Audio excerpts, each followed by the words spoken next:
What's up, gamers? I'm Matt, and today I want to talk about a very specific thing. It's truly one of the most fascinating things to me, and it's going to be a little hard to explain. The other day, I was going through videos of one of my favorite musical artists, Kesha. Who cares if this is true or not? Anyway, I was watching the video of one of my favorite songs, Crazy Kids, and I could not wait to see my guy, will.i.am, do his feature and be in the video alongside Kesha Rose.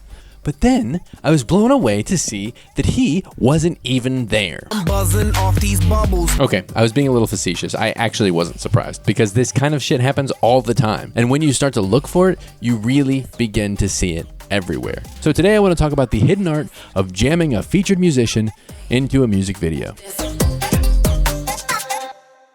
I'm sure if you've seen any popular music videos in the last several years, you know exactly what I'm talking about. A pop song typically sung by a pop artist adds a rap feature typically sung by a rapper or a hip-hop artist, and then a video is made. The value of adding a hip-hop or rap feature to a song is that that song becomes immediately marketable to two different audiences. And if you're a fan of one of the two artists, the draw is seeing your favorite artist on screen, whether that be Sean Kingston or Justin Bieber. But song contracts and music video contracts are often completely separate things, and guaranteeing that someone who is on the song will be available for the video as well can be tricky. Obviously, the ideal scenario is to get everybody in the same room. Then you can get the whole freaking squad in there, they can dance around each other, they can touch on each other, they can go, look audience, we're in the same room and we're having a really good time. But what if you can't do that? Well, there are options, and they have tried a lot of very silly things. Look, I've directed and produced a few music videos and a number of productions. I know the puzzle piecing, problem solving that becomes essential for this kind of production work. You need to reconcile location, stage availability, director availability, artist availability, all on time and budget. And with all of these musicians having their own distinct tour and travel schedules, a lot of time creative solves have to happen. And today I want to talk about some of the most creative and least creative ways this is done. Okay, close your eyes and think of your favorite pop hip-hop collab. Okay, now think of the music video. Are both artists in it? Okay, are they both together? Are you sure about that? Sorry, open your eyes again. Are you sure about that? Sometimes they don't even bother. For example, let's take a look at Paris Hilton's BBA, which stands for Bad Bitch Academy. This song has a Megan Thee Stallion feature, but when it comes to the verse in the video, step one, shake ass. Pose a video, make your ex boo mad. She's nowhere to be found. Heidi Klum's in it.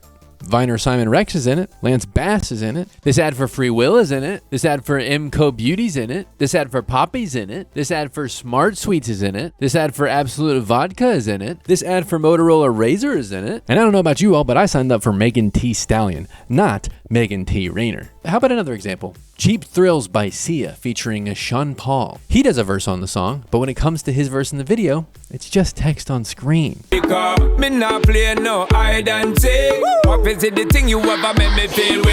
Also, to be fair, it seems like they might not even have Sia in the video either. Maybe they just don't give a fuck. I don't know. If you want to take your video up the teeniest of notches, you can do something like B.O.B.'s Airplanes featuring Hayley Williams, which does have both artists in the video. And that's about all it has. This video has got to be about as cheap as videos go. Not only are they not in the same room, they're not even in the rooms that look alike. There's really no cohesive look at all. Realistically, they might have had these artists for maybe 3 hours each and just shuffled them in between sets. This was released in 2010, and honestly, any later, they probably would have just been like, fuck it, let's just do a lyric video. Another thing I don't like. The most common thing you'll see, and there's a reason for it, is the full video where they go all out for the pop artists. And then when it comes time for the feature, they'll cut to another location, often thematically linked, and then you'll see the featured artist doing their rap to nobody, to empty space. One of the best examples of this is Maroon 5's Payphone featuring Wiz Khalifa. I'm at a payphone. It is a really expensive video. It's got Adam Levine, gunfights, car chases, a police helicopter, stunts. They blow up a freaking cop car. Okay, now I'm going to show you every second Wiz Khalifa is on screen. I'm at a payphone using the payphone, trying to make a call or two. I'm at the payphone paying for the phone. And it doesn't even seem like this was done because of budgetary constraints, because I know my vision's not the best, but it didn't look like there were any. It was likely done because they had no reason to put him in the video at all, but had to do it anyway. And if you're gonna put him in the video, why huddled up around a fire? Maybe make him one of the cops in one of the cars. Or maybe, I don't know, put him in a payphone booth. You can choose any foreground or background you like. They did him incredibly dirty. I guess I need to be grateful that they at least went through the effort of making a music video with both of them in it, instead of making one of those awful lyric videos. They did, wait a second, they did one of those too? Okay, well maybe Wiz Khalifa looked better in that one. But you mentioned last shot. Oh, he didn't. Okay. Well, a lot of the times, 2 different versions of the song will be made, and both will be released. A music video excluding the feature in both song and video will be created, and then one that adds in the feature will be released separately. This is the case for Selena Gomez's Good For You. The most well-known version of this video is just kind of Selena Gomez singing the song and rolling around in a bunch of different places. On the same day that that one came out, A$AP Rocky released a version on his YouTube. This is almost exactly the same video, except 2 minutes and 15 seconds into the song, we cut to A$AP Rocky in a different place, rapping, like I said earlier, to nobody in an empty space. And of course, she was not the first to do this at all. Ever heard of Mariah Carey? No? What? Really? Wow, okay, well, pretty good singer. Anyway, she released a song called Fantasy in 1995. The video is simply her singing and dancing and carrying on around a pier. That's the video most people saw. However, she made another version featuring ODB. And in a tale as old as time, there he was about 3/4 of the way through the video, rapping to himself in an empty space. But that's really the old way of doing things. Now we have green screen. Katy Perry, who is like the queen of getting hip-hop features on songs, has Kanye West literally floating in space in E.T. He's just floating around in space, which, you know, in 2025 doesn't really seem that bad. Anyway, I've watched a bunch of behind-the-scenes videos to confirm my suspicions, and my rule of thumb is if I don't see both artists hugging in the making of video, I assume that they were never together. I mean, why would you shoot the making of video and not get them in it? Like, look at Rockabye by Clean Bandits and Sean Paul. He's in the making of, he's having a ball. And right next to him, what I assume is one of the Clean Bandits.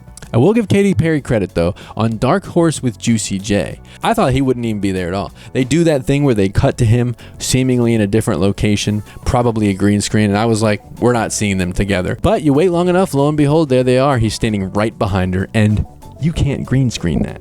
I'm just kidding, you can. But I did confirm it, they are together.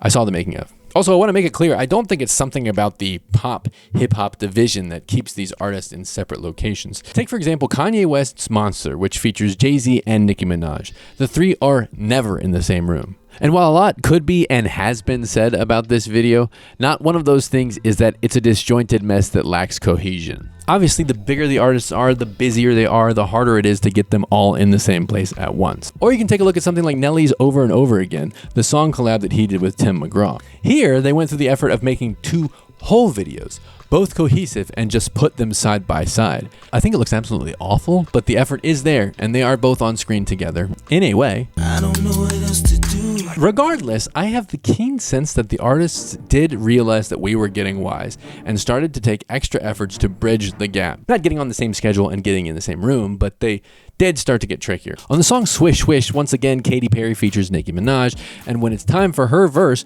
we go to the same location? Well, kind of. I mean, they're in the same arena, but they aren't necessarily together. Thematically, it works, I mean, as well as grinding a song to a screeching halt really can, and when it comes time for Minaj to pass it back to Katy, she actually does? This is a pretty easy one to fake, and it doesn't even look that good.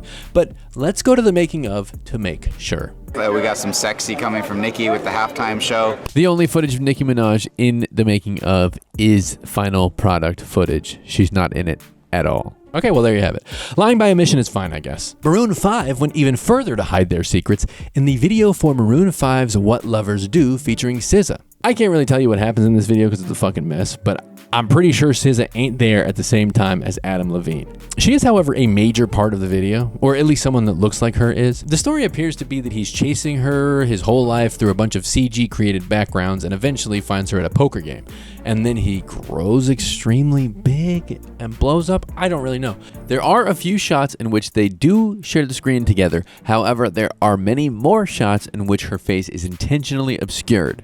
So I went to the making of, and I'll tell you what, they're being tricky. In the making of, there's footage from all of the locations she was seemingly on, but no footage of SZA. And then they show us this raw wide, but it's not clear that that's actually SZA. And it kind of feels like they just included this to keep us from thinking she wasn't there. But I guess though, regardless of whether they can get these people together or not, when they are together, it's not like they really have anything to do. Like I said, Juicy J just kind of stands there in the Dark Horse video. Nicki Minaj, who is kind of like the female Ludacris in terms of how many times she shows up as a feature on songs and how many times she shows up for the video, does join DNCE. Is it Dance or DNCE? Is that Joe Jonas?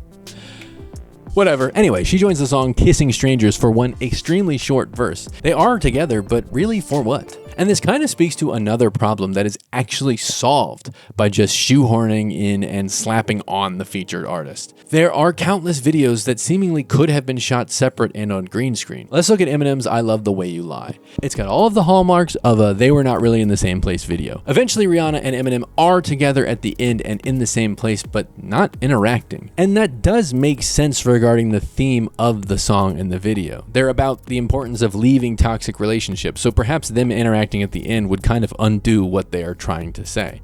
Or what about Taylor Swift's Bad Blood? I watched this video a ton because I was certain that Kendrick Lamar was not actually there. They even do this weird split screen, which is like textbook, we don't have the rapper and singer in the same place. I honestly thought it was faked. I was like, I think you could probably put him in, put her in, put the car over the thing.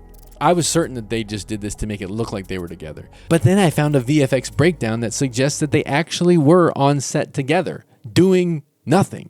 So are they just being lazy, or do they truly not ever know how to make these two people interact? I gotta say, gamers, I almost lost my mind doing this video. And not necessarily because of the Katy Perry videos. Sometimes the reasons for this stuff are truly inexplicable. In trying to remember all of these rap features on pop songs, I went back to watch Mariah Carey's Heartbreaker. There is famously a verse from Jay-Z, and I remember seeing him in some bathtub, but I couldn't remember if Mariah Carey was there with him. So I went to check.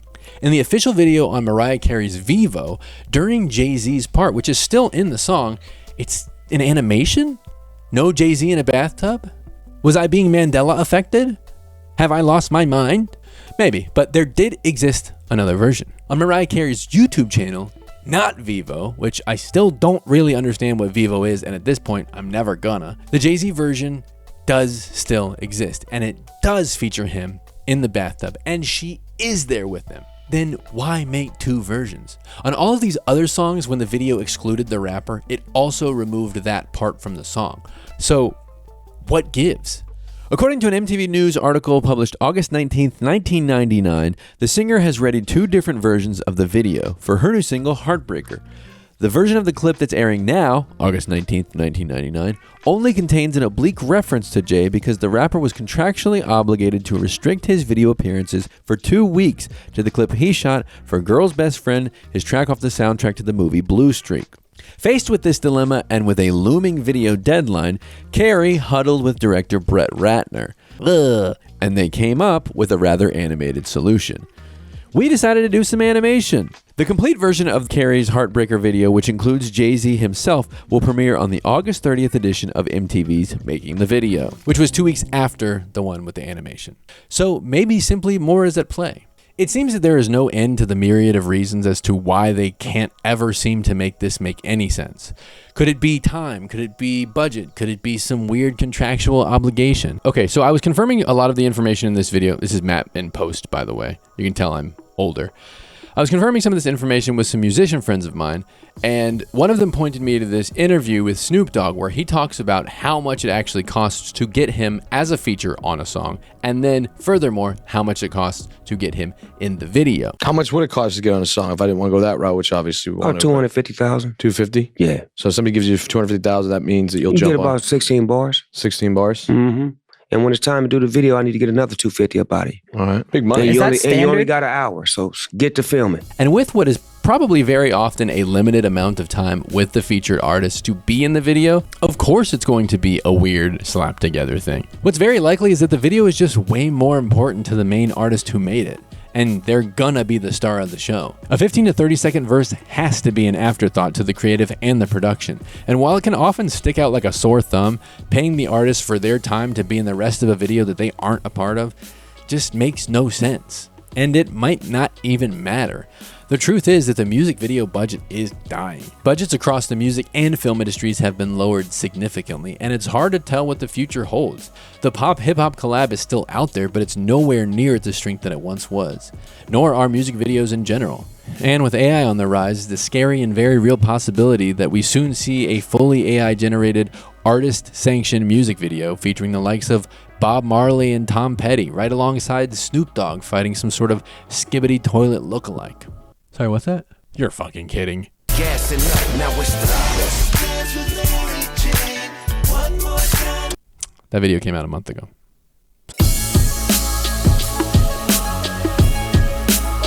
If you liked what you saw, give it a subscribe, give it a like, give it a comment. It's the freest and best way that you can help me continue to make videos. I really appreciate it. Thanks so much. Bye-bye.